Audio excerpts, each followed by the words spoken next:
Amém, meus irmãos. Agora, nesse momento, nós teremos um momento de reflexão na palavra de Deus. Quero chamar aqui o nosso irmão Breno. Ele irá nos trazer a mensagem nessa noite, onde nós aprenderemos um pouco mais da palavra de Deus.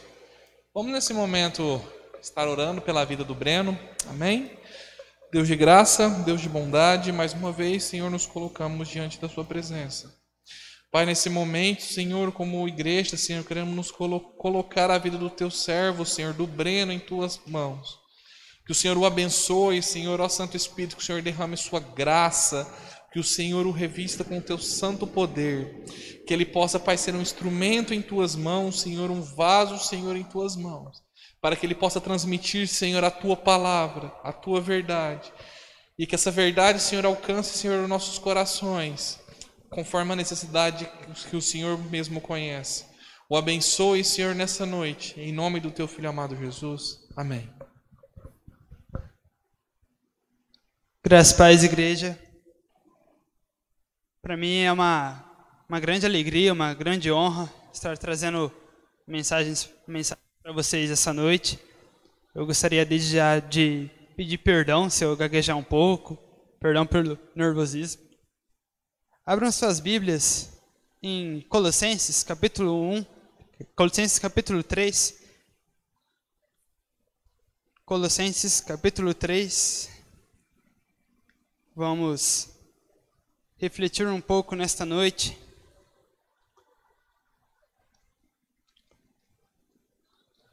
Sobre esse livro, sobre essa passagem, com a ideia de termos uma vida focada em Cristo, uma vida focada nas coisas de cima, realmente focada no Evangelho, nas coisas que devem ser prioridade para nós, as coisas que realmente devem ocupar espaço em nossas vidas, ocupar nossa prioridade, ocupar o nosso coração, os nossos pensamentos. Em Colossenses, capítulo 3, versículo 1, diz assim: Portanto, se já ressuscitastes com Cristo, buscai as coisas que são de cima, onde Cristo está assentado à destra de Deus. Pensai nas coisas que são de cima, e não nas coisas que são da terra, porque já estáis mortos, e a vossa vida está escondida com Cristo em Deus. Quando Cristo, que é a nossa vida, se manifestar, então também vós os manifestareis com Ele em glória. Oremos. Amado Deus, eterno Pai, viemos a Ti em oração, Senhor, para Te pedir por discernimento, para Te pedir, ó Pai, por sabedoria. Nos ajude, Senhor, a realmente Te adorarmos, a realmente Te buscarmos, ó Pai, com todo o nosso coração. Nos ajude, ó Pai, a Te amar com todas as nossas forças. Que tudo que for feito aqui venha ser para a honra e glória do Teu nome. Venha ser unicamente, Senhor, para a honra e glória do Teu nome. Essa oração que eu lhe faço, lhe agradeço por tudo, Senhor. Amém. Graças a Deus. Irmãos, nesses 4 primeiros versículos, Paulo nos orienta a focarmos em Cristo, a realmente focarmos nas coisas do alto, nas coisas que são eternas. Ele começa com seu primeiro argumento dizendo, portanto, se já ressuscitastes com Cristo, buscar as coisas que são de cima. Realmente, nossa vida deve ser prioridade, o buscar a Deus, o buscar a Cristo. Esse é um ponto central do Evangelho. Realmente devemos focar nossos pensamentos, focar nossas ações em Deus, naquilo que Cristo nos ensina. Ele também nos diz, um dos seus primeiros argumentos, com base nisto, é que todo aquele que se converteu, quando nos entregamos para Cristo, morremos com Ele e ressuscitamos com Ele. Uma vez que aceitamos a Cristo em nossas vidas, morremos com Cristo e ressuscitamos com Ele. Por isso devemos morrer para o pecado, devemos fazer morrer a vontade do pecado em nossas vidas, devemos fazer morrer o nosso ego, as nossas próprias vontades, para viver aquilo que Cristo deseja, para realmente viver a vontade de Deus. Em seguida, o apóstolo mostra que a vida do cristão está escondida com Cristo em Deus. Nem sempre em nossas vidas é evidente para as outras pessoas o nosso relacionamento com Ele. Mas isso se revelará, isso se mostrará de uma forma clara na segunda vinda de Cristo. Isso se revelará quando Cristo retornar. E todos poderão ver. No nosso dia a dia, nós fazemos coisas como qualquer outra pessoa. Vamos à escola, vamos ao trabalho, namoramos, casamos, temos filhos. Vivemos uma vida. E nem sempre ela vai se demonstrar uma vida com um relacionamento com Deus para as outras pessoas. Mas tenha em mente que quando Cristo voltar, isso se mostrará, isso se revelará. Aqueles que realmente têm um compromisso com Deus, aqueles que realmente têm um relacionamento com Ele. Com isso em mente, podemos ver o versículo 1, que diz que Cristo vive no alto. A parte B do versículo diz que Cristo está acima, está assentado à destra de Deus. Aqui, Paulo ele coloca que Cristo está acima, não que ele realmente está no espaço, mas como nós temos uma mente limitada, como somos humanos, precisamos colocar as coisas em medidas, em espaço, realmente acabamos limitando um pouco as coisas. E por isso Paulo traz a ideia de que Cristo está no alto, à destra de Deus. Devemos confiar nisso, nessa verdade tão importante, que Deus é soberano em nossas vidas, que Deus é soberano sobre todas as coisas, que Ele está cuidando de tudo, que Ele cuida de nós. Realmente devemos confiar nele, nos entregarmos nele e confiar que Ele é soberano em nossas vidas. Mas o quanto isso tem sido verdade no nosso dia a dia. O quanto o fato de Deus ser soberano tem influenciado a forma em que vivemos. Realmente Ele tem sido soberano na sua vida? Realmente Deus tem sido soberano para você? Realmente você tem vivido como se isso fosse uma verdade?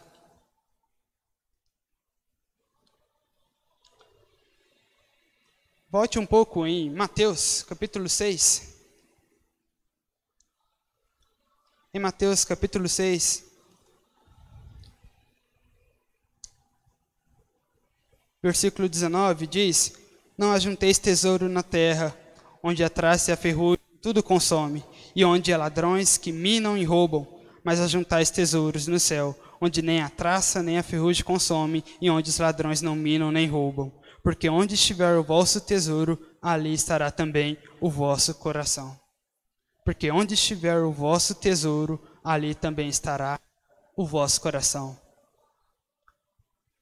Cristo tem sido o seu tesouro, o Evangelho tem sido realmente aquilo que é mais importante em sua vida. Realmente o seu coração está em Deus? Realmente o seu coração, os seus pensamentos estão nas coisas que são do alto, estão nas coisas que são eternas? Ou você está vivendo como se Cristo não influenciasse a sua vida? Como se Cristo fosse apenas uma nota de rodapé na sua vida?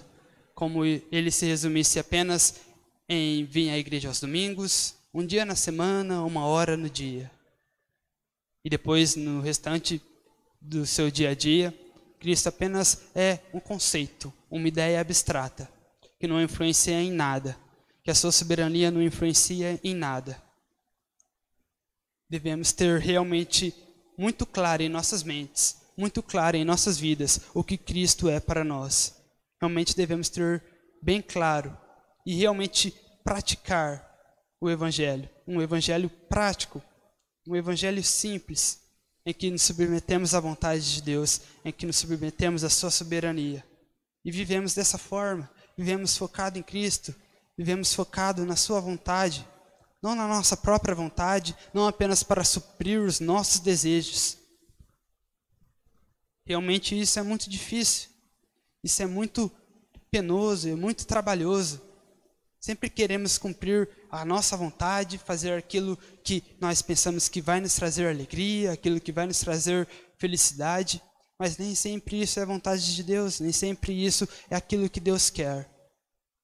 E muitas vezes estamos dispostos a passar por cima de tudo, a ignorar Deus, deixar Ele de lado, simplesmente para suprir os nossos desejos, suprir as nossas vontades. E aí não estamos vivendo um real cristianismo, não estamos vivendo realmente para Deus, para servi-lo, estamos vivendo apenas para nós mesmos, estamos apenas vivendo para inflar o nosso próprio ego. E o quão isso é perigoso para nós. E o quão isso é perigoso e desastroso para as nossas vidas. Você tem vivido para você mesmo? Ou você tem focado seus pensamentos em Cristo? Você tem focado suas atitudes em Cristo? Veja bem, muitas vezes colocamos coisas legítimas acima de Deus. Podemos colocar nosso trabalho, podemos colocar nosso casamento ou nosso namoro, ou até nossos filhos, acima de Cristo. O que você tem colocado acima de Cristo? Pelo que você tem vivido? Onde está o teu tesouro? Onde está o teu coração? O que tem sido mais importante na sua vida? Você realmente está vivendo para Ele? Você só está vivendo para suprir as suas vontades, as suas necessidades? Você realmente tem conseguido focar nas coisas de cima?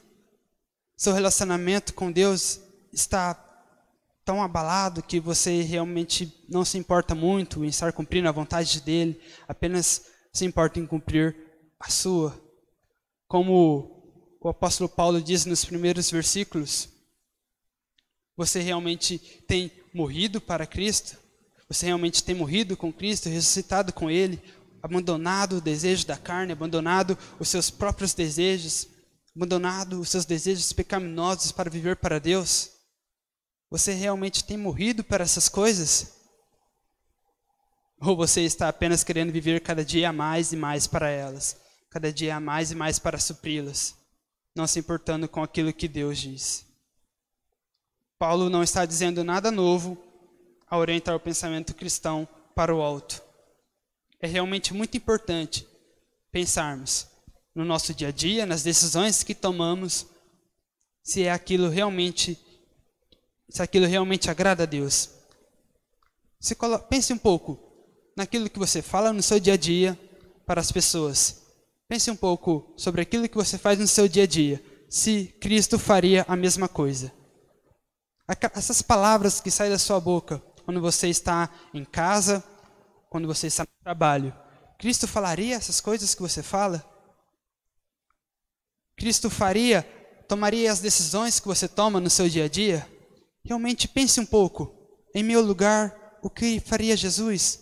Jesus tomaria essa decisão? Isso que eu estou fazendo agrada a Deus? É para a honra e glória dele? Isto realmente está glorificando a Deus em minha vida? Reflita um pouco sobre isso, sobre as suas atitudes, aquilo que passa em sua cabeça, aquilo que você fala.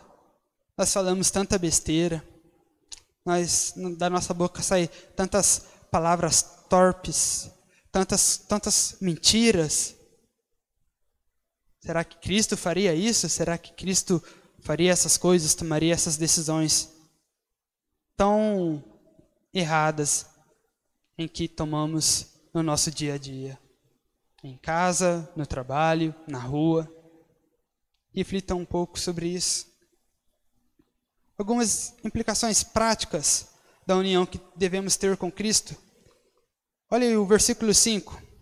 Olha o que diz o versículo 5. Mortificai, pois, os vossos membros que estão sobre a terra, a prostituição, a impureza, o apetite desordenado, a vil corruptência e a avareza, que é a idolatria, pelas quais coisas vem a ira de Deus sobre os filhos da desobediência, nas quais também em outro tempo andastes quando viveis nelas, mas agora despojai-vos também de tudo, da ira, da cólera, da malícia, da maledicência, das palavras torpes da vossa boca. Não mintais uns aos outros, porque já vós despistes do velho homem com os teus feitos, e vós vestistes do novo, que se renova para o conhecimento segundo a imagem daquele que o criou. Não há grego nem judeu, circuncisão nem incircuncisão, bárbaro, cita, servo ou livre, mas Cristo é tudo em todos. Uma vez que temos o pleno entendimento de Cristo, uma vez que temos o pleno entendimento da salvação, da graça de Deus, das suas promessas, da Bíblia, da Escritura, daquilo que Ele nos revela, como podemos continuar permanecendo no erro? Como podemos continuar permanecendo nos mesmos erros, nos mesmos pecados de estimação que antes fazíamos quando não conhecíamos a Ele? Realmente em nossa vida tem havido mudança? Realmente estamos a cada dia mais sendo parecidos com Cristo? Será que a cada dia mais estamos um pouco mais sendo parecidos com Jesus? Há uma analogia bastante interessante que eu ouvi uma vez que diz que se entregar para Deus, se converter, é como ser atropelado por um caminhão. Você nunca mais é seu mesmo. Alguma sequela disso você vai levar para o resto da sua vida. Mas será que isso tem sido real em nossas vidas? Será que realmente Cristo tem influenciado, o Evangelho tem influenciado a minha vida? Será que o Evangelho tem influenciado a sua vida no dia a dia? Ou não? Ou ele é só um clube, ou é só algo que você faz aos domingos à noite e não passa disso? Você realmente tem morrido para o pecado? Você realmente tem matado essas vontades más, todas essas coisas que nos afastam de Deus? Você realmente tem deixado elas de lado?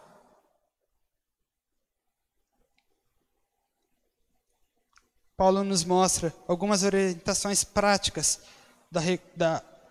que são decorrência do que foi dito por ele. Realmente temos morrido como Cristo morreu, realmente temos matado a vontade do pecado, a vontade de nos afastarmos a Deus, essas coisas que nos afastam dele, que nos deixam distante. Muitas vezes até nos deixam, entre aspas, brigados com Deus, de mal com Deus. Paulo nos traz uma lista de alguns efeitos dessas inclinações carnais, que é a prostituição, a impureza, a paixão, desejo mal e a avareza. A primeira que ele nos fala, que ele nos traz, é prostituição, impureza, paixão. Do grego, elas são bem parecidas, elas trazem a palavra perneion, que traz um sentido muito parecido entre essas três palavras. Veja bem, o sexo não é algo ruim, é algo abençoado por Deus, algo criado por Deus, mas é algo que Deus impôs limites, é algo feito à maneira de Deus, no tempo dele. Não a nossa maneira, não a forma como pensamos ser certo, mas a maneira que Deus colocou que seria. Quando feito dentro do casamento, é algo abençoado por ele. Mas muitas vezes queremos fazer tantas coisas à nossa maneira, do nosso jeito, que acabamos passando por cima da vontade de Deus. Há uma definição que se aplica bem nisso, que diz que pecado é você querer ter agora e da sua maneira aquilo que Deus lhe daria no tempo certo e com a pessoa certa. Mas quantas vezes queremos fazer as coisas à nossa maneira, queremos fazer as coisas do nosso jeito? Ah, Deus está demorando demais, se eu fizer de tal jeito vai dar certo. Lembra de Jonas, a história de Jonas com a baleia? Todos conhecem? Ele não quis fazer a maneira de Deus. Ele não quis fazer da forma que Deus mandou que ele fizesse. Ele quis fazer as coisas da sua própria maneira. E sabemos o resultado. Sabemos o final da história. Muitas vezes queremos fazer as coisas à nossa maneira, do nosso próprio jeito. Queremos passar por cima da vontade de Deus, daquele que deve ser o soberano em nossas vidas. E com certeza, todas as vezes que fizermos isso, vamos quebrar a cara. O segundo efeito que Paulo nos traz é o desejo mau, é o desejo de ter aquilo que não nos pertence e que faríamos qualquer coisa para obter aquilo. Passaremos em cima de qualquer pessoa, por cima de qualquer coisa, para ter aquilo que desejamos, E muitas vezes aquilo não nos pertence. Outro efeito, a avareza, o amor pelo dinheiro.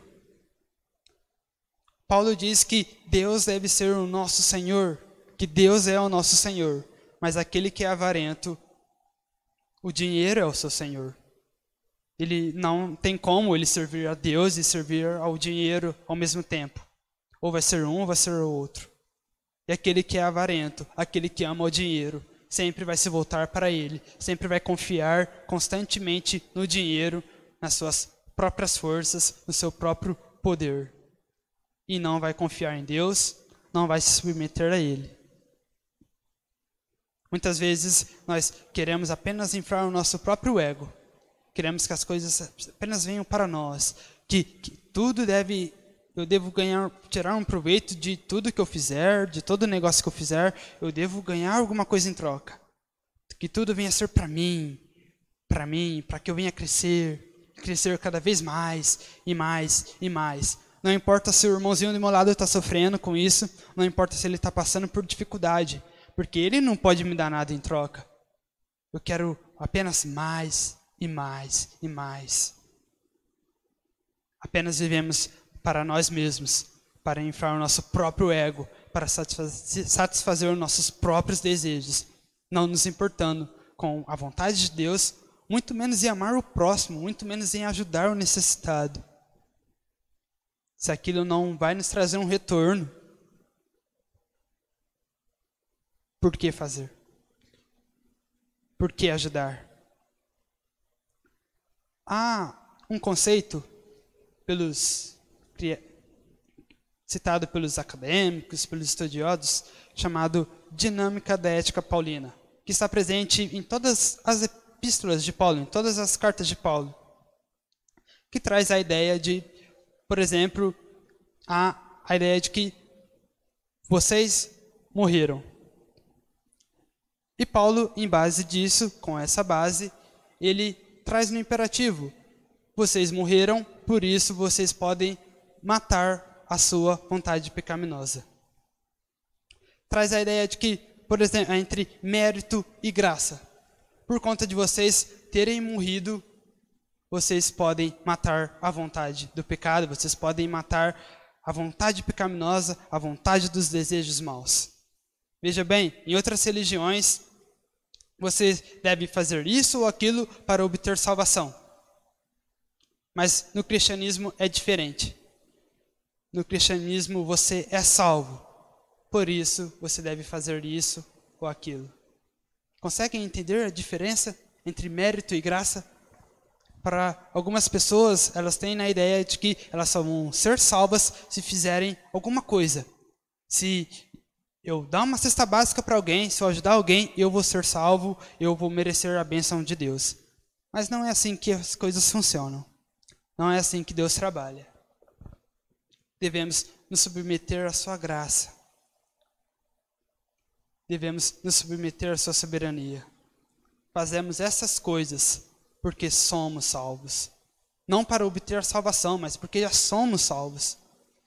Por conta de já morrermos com Cristo na cruz e ressuscitado com Ele, podemos matar a vontade do pecado, podemos matar os nossos desejos. Paulo ainda dá 2 razões adicionais para que o cristão faça morrer as inclinações carnais. A primeira dela está no versículo 6, que diz: pelas quais coisas vem a ira de Deus sobre os filhos da desobediência. A ira de Deus recai sobre os desobedientes. Algumas pessoas podem pensar que falar sobre inferno não é algo muito legal, principalmente se você quiser que outra pessoa que está ouvindo venha aceitar a Cristo. Mas é melhor que ela aceite a Cristo pelo medo ali no começo do que não aceitar a Cristo de forma alguma, de maneira nenhuma. Não é errado termos esse temor pelo divino, não é errado termos esse temor a Deus. Paulo diz claramente que os filhos da desobediência sofrerão por conta disso. Sofrerão por praticar todas aquelas coisas, a avareza, a imoralidade sexual, os desejos malignos, os filhos da desobediência sofrerão. Será que estamos nos encaixando nisso? Outra razão, no versículo 7, acompanhem comigo, versículo 7. Nas quais também em outro tempo andastes, quando viveis nelas, mas agora despojai-vos também de tudo, da ira, da cólera, da malícia, da maledicência, das palavras torpes da vossa boca. Não mintais uns aos outros, porque já vos despistes do velho homem com seus efeitos, e vos vestistes do novo, que se renova para o conhecimento segundo a imagem daquele que o criou. A segunda razão é que o pecado deve fazer parte do nosso passado. Como eu disse anteriormente, uma vez que você conhece a Cristo, uma vez que você conhece a Deus, é claro que você não vai deixar de pecar, que você não vai pecar nunca mais. Mas devemos realmente buscar a Deus e abandonar o desejo do mal. Realmente abandonar todos aqueles nossos pecados de estimação. Não devemos viver da mesma maneira. Não devemos viver como se Cristo não exercesse influência em nossas vidas. Mas realmente devemos viver em busca de sermos mais parecidos com Ele, em busca de matar os nossos próprios desejos, em busca de deixar para trás a nossa própria vontade para cumprir a vontade dEle. O pecado deve fazer parte do nosso passado. Não uma coisa que está sempre presente, sempre ali, carregamos ele para todo lado. Mas o pecado deve fazer parte do nosso passado. E Paulo traz uma analogia como trocar de roupa. Acho que todos nós passamos por isso, né? Acabamos chegando em casa depois de um dia de trabalho, cansados, e aí a gente tira a roupa, toma o nosso banho, colocamos uma roupa limpinha, confortável, descansamos. E com o pecado deve ser igual, devemos deixá-lo para trás, devemos retirá-lo, nos despirmos de toda a vontade pecaminosa e nos revestirmos da vontade de Deus, nos revestirmos do seu poder, que é adquirido através de um vínculo com Ele, através de um relacionamento com Ele. Não há outra forma, não há outro jeito, senão relacionarmos com Deus. É necessário haver um relacionamento com Deus. É necessário que haja um relacionamento com Cristo. Todos os dias. Acredito que todos nós tomamos banho todos os dias, certo? Então todos os dias isso deve ser feito. Todo dia devemos nos despirmos da vontade pecaminosa, despirmos do nosso pecado e nos revestirmos com o poder de Deus, nos revestirmos com a sua sabedoria, com o seu poder. O apóstolo está explicando que Jesus na vida do cristão não deve ser algo pensado apenas uma vez durante a semana, ou uma vez durante o mês, ou uma vez durante a vida toda, mas deve ser algo praticado todos os dias, todo o momento. Isso deve ser praticado. Nossa comunhão com Deus deve ser praticado a todo instante, onde quer que você esteja. Seja indo para a escola, seja levando os filhos para a escola, seja indo para o trabalho. Devemos estar conectados com Deus, devemos estar em comunhão com Ele, devemos sempre estar buscando Ele em oração, buscando sempre sermos mais parecidos com Ele. Realmente devemos desejar buscar as coisas que são eternas, realmente buscar as coisas que são do alto. Isso tem sido real em nossas vidas? Isso tem sido verdadeiro em nossas vidas? O quanto temos buscado a Deus? O quanto temos buscado sermos parecidos com Cristo? Você tem buscado ser parecido com Cristo no seu dia a dia? É preciso que haja uma renovação constante e diária.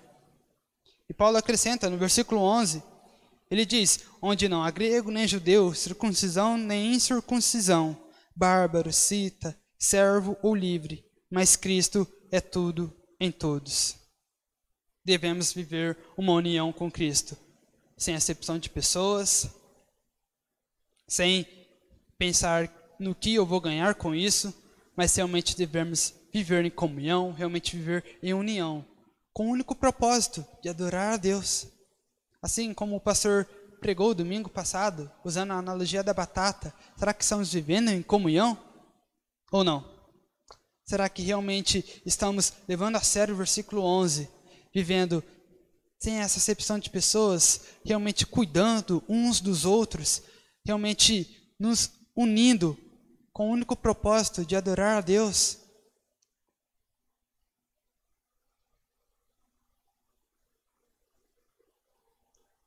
Prosseguindo aqui no versículo 12, diz assim: revesti-vos, pois, como eleitos de Deus, santos e amados, de entranhas de misericórdia, de benignidade, humildade, mansidão, longanimidade, suportando-vos uns aos outros e perdoando-vos uns aos outros. Se algum tiver queixa contra o outro, assim como Cristo vos perdoou, assim fazei vós também. Percebem aqui novamente a dinâmica da ética paulina? Vocês foram perdoados, então vocês devem perdoar. Devemos viver focados em Cristo, focados nas coisas que são do alto. Mas isso não quer dizer que devemos viver alienados do mundo. Viver no mundo das nuvens. Não é isso que Paulo está dizendo. É claro que no nosso dia a dia vai chegar pessoas que vão nos irritar, vão aparecer pessoas que vão nos aborrecer, vão aparecer pessoas que vão tirar nossa paciência, que vão querer nos tirar da comunhão, mas devemos exercer perdão, devemos exercer amor com essas pessoas. Isso não é nada fácil, isso não é nada simples, mas é isto que Cristo nos pede. Realmente devemos exercer perdão com essas pessoas, principalmente aquelas que nos ferem.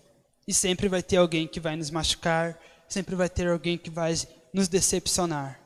Mas realmente devemos orar, pedir para que Deus nos ajude a perdoá-las. Pois fomos perdoados. Por sermos perdoados, como podemos não exercer perdão? Como podemos viver uma vida sem exercer perdão, uma vez que somos perdoados todos os dias, a todo momento, a todo instante? No versículo 14 diz: sobre tudo isso revesti-vos de caridade, que é o vínculo da perfeição. A caridade, o amor, é a cola, é a argamassa que une a igreja, que une os servos de Cristo. É aquilo que nos mantém juntos, é aquilo que nos mantém unidos. Uma pessoa que não tem amor, que não exerce perdão, uma pessoa que não exerce gratidão a Deus, ela acaba prejudicando não apenas ela, mas todos que estão à sua volta. Ela acaba criando brigas, divisões, contendas, simplesmente porque ela não consegue assimilar essas coisas. Ela simplesmente, por N motivos, ela não consegue amar o próximo, ela não consegue exercer essa paciência, ela não consegue exercer essa caridade, esse amor, essa gratidão por aquilo que Deus nos deu imerecidamente. Versículo 15. E a paz de Deus, para a qual também fostes chamados em um corpo, domine em vossos corações e sede agradecidos. A palavra de Cristo habite em vós abundantemente em toda sabedoria, ensinando-vos, admoestando-vos uns aos outros com salmos, hinos e cânticos espirituais, cantando ao Senhor com graça em vosso coração. A palavra de Deus deve permanecer em nossos corações.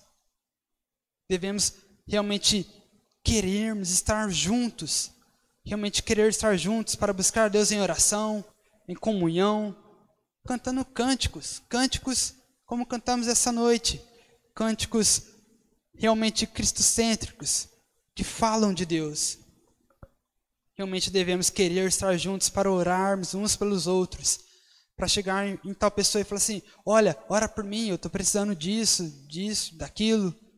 Realmente devemos querer estar juntos para orar uns pelos outros, para entoar cânticos uns com os outros, realmente para pregar uns aos outros, aconselhar uns aos outros, dar aquele puxão de orelha quando necessário, dar aquela palavra de agradecimento, aquela palavra de bênção quando necessário. Realmente devemos desejar essas coisas, realmente viver em comunhão. Não ser aquelas pessoas desigrejadas que querem viver apenas no seu casulo, porque alguém da igreja não cumprimentou ela no culto, e aí ela está chateada, está magoada com Deus, está chateada com a igreja. Não é assim que as coisas funcionam. Devemos permanecer juntos, em união, com o propósito de buscar a Deus, com o propósito de servi-lo. Devemos exercer essa comunhão. E para finalizar, tudo o que eu falei até agora se resume no versículo 17. Preste bem atenção. E quando fizerdes por palavras ou por obras, fazei tudo em nome do Senhor Jesus, dando por ele graças a Deus Pai. Vou repetir. E quando fizerdes por palavras ou por obras, fazei tudo em nome do Senhor Jesus, dando por ele graças a Deus Pai. Que tudo aquilo que formos fazer venha ser para a honra e glória de Deus. Tudo aquilo que passar em nossa cabeça, passar em nosso coração, venha ser para a honra e glória dele. Então, somente isso. Nem sempre isso vai nos deixar felizes, nem sempre isso vai ser aquilo que desejamos. Mas é aquilo que devemos fazer, servir a Deus, servir a Cristo com tudo o que temos, com tudo o que somos. Realmente devemos querer viver para Ele. Não apenas um dia na semana, mas todos os dias. E como isso é difícil, como isso é trabalhoso. Isso não é algo fácil, isso não é algo que é feito da noite para o dia, mas é algo que deve ser trabalhado e orado, para que a cada dia mais, um pouquinho mais, possamos ser mais parecidos com Cristo, possamos cada vez mais sermos parecidos com Ele. Realmente vivemos cada dia um pouquinho mais aquilo que Ele quer que vivamos, fazer aquilo que Ele quer que façamos. Não porque vamos obter salvação com isso, não porque vamos obter um favor divino por conta disso, por cumprir sua palavra, mas em forma de gratidão a Deus. Em forma de gratidão. Você observar e guardar os 10 mandamentos não vai te trazer salvação nenhuma. Apenas Cristo pode trazer salvação. Apenas a sua graça traz salvação. Cumprimos todas essas coisas apenas por gratidão a Deus. Apenas como uma demonstração de gratidão a Ele. Isso não quer dizer que devemos viver uma vida longe de Deus sem cumprir aquilo que Ele fala. Mas que devemos realmente buscarmos viver todas essas coisas com o objetivo de agradar ao Pai. Não suprir apenas aquilo que queremos, mas aquilo que Ele quer para nós.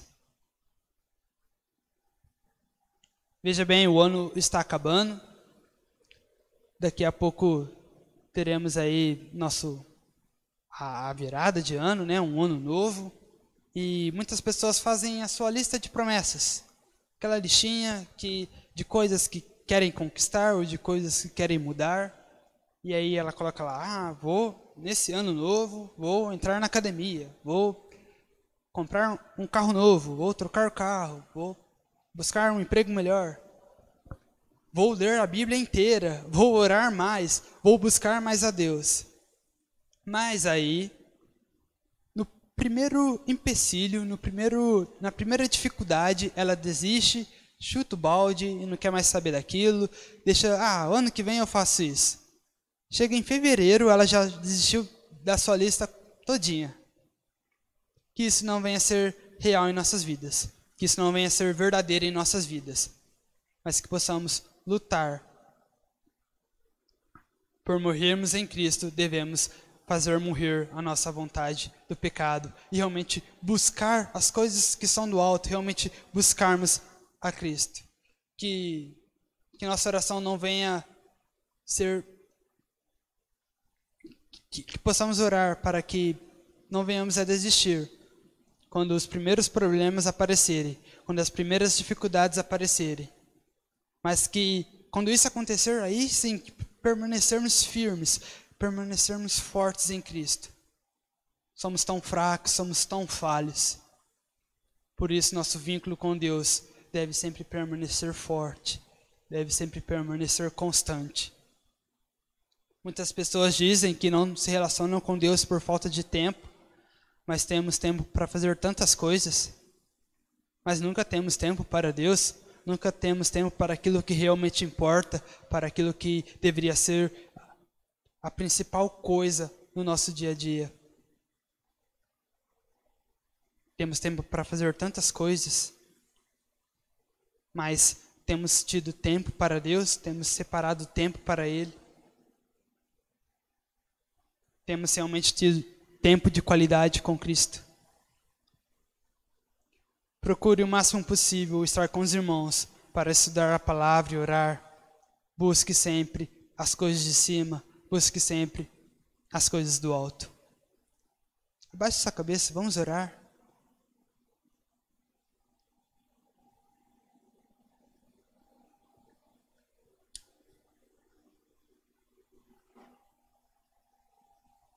Amado Deus, eterno Pai, viemos a Ti em oração, Senhor, mais uma vez, para Te pedir que o Senhor possa estar nos ajudando.